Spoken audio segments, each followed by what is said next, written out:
If a male Australian tree-running mantis is to stand any chance of mating, he must approach the female from behind, and he must do so cautiously. Something she appears keen to prevent. And that leads to a lot of false starts and a lot of running around trees.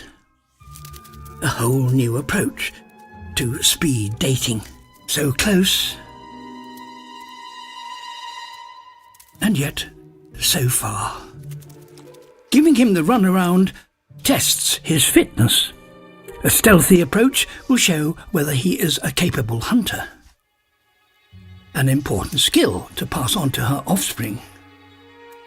Or he could just be a cautious male who knows that it's best not to approach any predator head-on.